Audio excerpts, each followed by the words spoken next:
मजाक करने का शौक सही साहब कब शुरू हुआ? मजाक बचपन से आप शरारती थे क्या बचपन में?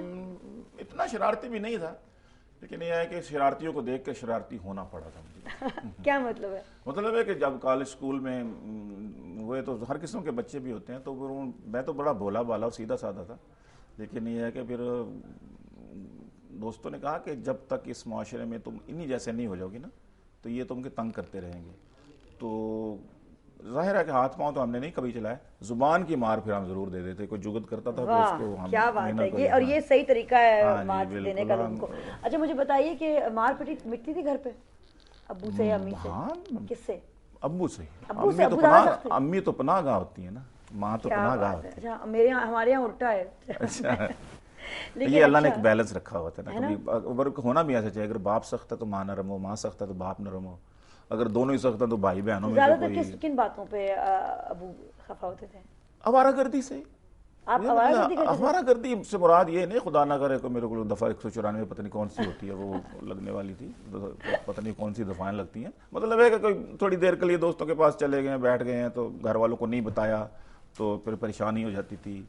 या मैं कहीं प्रोग्राम पे गया हुआ हूँ किसी, वैसे मैं छोटी उम्र से ही मुझे ये जलसों में, सेमिनार्स में, मुशायरों में और पब्लिक मीटिंग्स में कॉन्फिडेंट थे आप बचपन जी। मुझे अल्लाह का शुक्र है कि शुरू से मैं। और आप साथ साथ दीन की तरफ भी जाते गए? दीन की तरफ तो घर में माहौल थोड़ा बहुत तो था, पूरी तरह नहीं था। हमारे को आलिम फैमिली नहीं थी। हमारे वाले साहब भी शायर थे, शायरों में रहते थे। बहुत सारा हमारे घर में बड़े बड़े ऊंचे शायर आया करते थे जी। अपना उनसे इस्तेफादा हम लोग करते थे, हम छुप छुप के देखते थे, मेहमान नवाजी करते हुए उनकी बातें सुनते थे, तो शौक पैदा होता था कि काश हम भी इन्हीं जैसे किसी वक्त हो जाएं। तो वालिद साहब मीडिया में, उस वक्त इतना मीडिया भी नहीं था, तो वो इस तरफ ज़्यादा नहीं आए। उसके लिए एक तो उसकी वजह यही थी कि उस वक्त धड़ेबंदियाँ जो है ना जी, वो शुरू से ही चल रही हैं। शोरा के ग्रुप्स में अदबी ग्रुप्स बने हुए हैं जी, एक आसमी ग्रुप है जी, ये वज़ीर आगा ग्रुप है जी। तो हम लोग जो थे ना वो इन ग्रुपों से अलग ही मुबर्रा और मुनज़्ज़ा थे।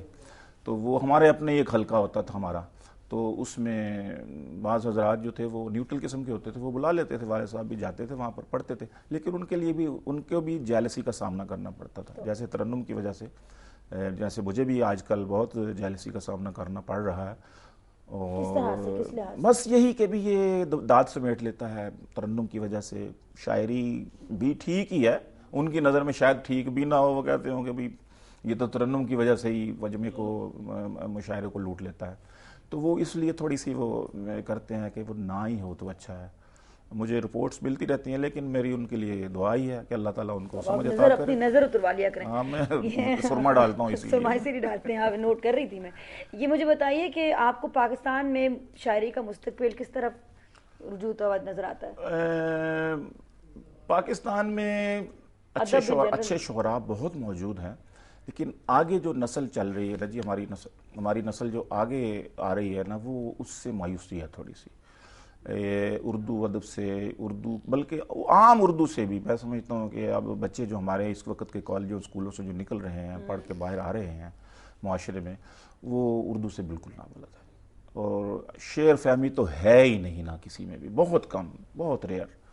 तो इसीलिए आजकल ये मिजाह का सहारा लेकर हम लोग जो है ना, वो कहते हैं ना कभी कड़वी गोली को उसको शुगर कोटेड करके कुछ तो कल्चर, कुछ तो अदब, किसी रूप में आप इसको जिंदा रख सकें हम लोग पेश करते हैं जी। तो हमारी शायरी को हमारी कोशिश होती है कि हम सहल मुमतने कहते हैं, यानी आसान उर्दू में बात करें। इसके बावजूद पूछते हैं कि यार इसका क्या मतलब तुम्हें पता चला? वो कहते हैं जी कि नहीं जी, इसका मुझे नहीं पता चल रहा, इस लफ्ज़ का मतलब नहीं पता। तो ये एक कमज़ोरी है, ये कमज़ोरी है।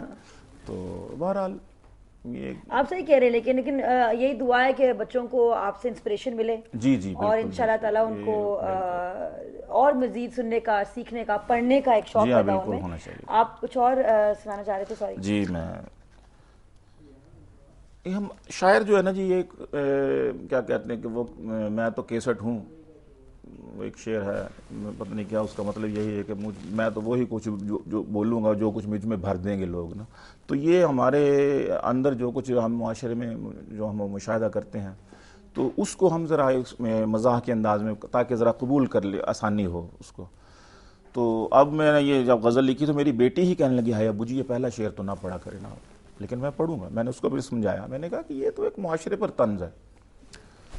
तो हसीनाओं के कपड़े छोटे छोटे होते जाते हैं, हसीनाओं के कपड़े छोटे छोटे होते जाते हैं, गरारे जांगिए लहंगे लंगोटे होते जाते हैं, गरारे जांगिए लहंगे लंगोटे होते जाते हैं। ये मत समझो कि हम बेवजह मोटे होते जाते हैं, ये मत समझो, ये मत समझो कि हम बेवजह मोटे होते जाते हैं। वतन की फिक्र में घुल घुल के छोटे होते जाते हैं, वतन की फिक्र में घुल घुल के छोटे होते जाते हैं। और गजल का शेर है कि चलाते हैं वो जब तीरे निगाहो खंजरे अबरू, चलाते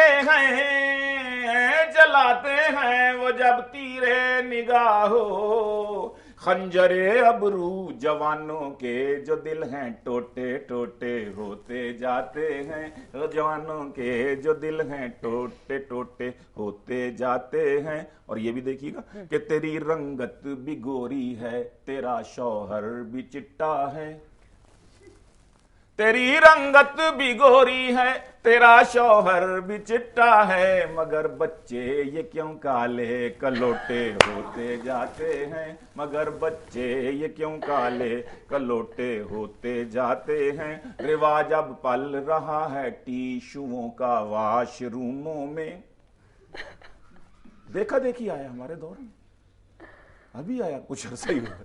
रिवाज अब पल रहा है टिशुओं का वाशरूमों में, सियासतदान लेकिन फिर भी लोटे होते जाते हैं, सियासतदान लेकिन फिर भी लोटे होते जाते हैं। बहुत तकलीफ दे पहले पहल लगते थे गीलानी, बहुत तकलीफ दे पहले पहल लगते थे गीलानी, कमर पर सहल अब बेगम के सोटे होते जाते हैं, कमर पर सहल अब बेगम के सोटे होते जाते हैं। वतन की फिक्र में घुल घुल के चोटे होते जाते वाह वाह, हैं। कि बहुत सख्त है आपकी बेगम। हाँ बहुत सख्त है, बहुत सख्त है, इतनी सख्त है, इतनी सख्त है कि मैं कुछ बता ही नहीं सकता। नहीं कुछ बताए ना, नहीं बता सकता। तो ये हमारे अपने लिए मैं थोड़ा कह रहा हूँ, सारा कुछ मैंने अपने लिए थोड़ा कहा कि मैं कुछ छोटा हो गया हूँ।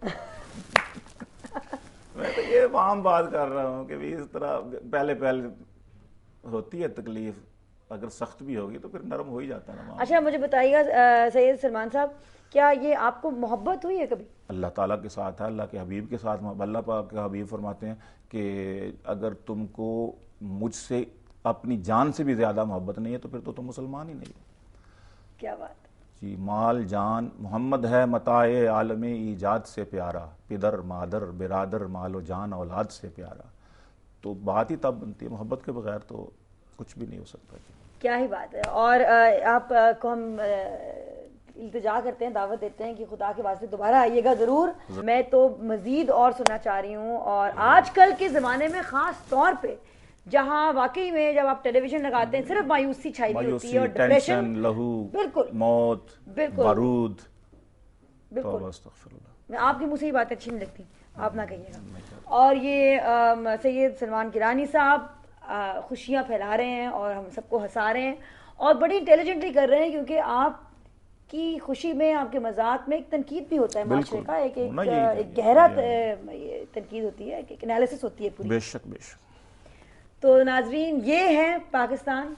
और जितने भी हमारे आज के गेस्ट थे, इनसे आपको कुछ एहसास हुआ होगा कि पाकिस्तान में बहुत सारे ऐसे लोग हैं, हर उम्र के, हर जगह से, जो इस मुल्क को एक बेहतर जगह अभी भी बना रहे हैं और जिनके साथ हमारी उम्मीदें वाबस्ता हैं। अल्लाह करे ऐसा ही हो जाए, इंशाल्लाह ऐसा ही होगा। आप है ना, अल्लाह करे जी, अल्लाह हमसे ही काम ले ले इंशाल्लाह ताला। नाजरीन, पाकिस्तान जिंदाबाद। अगले शो तक खुदा हाफिज।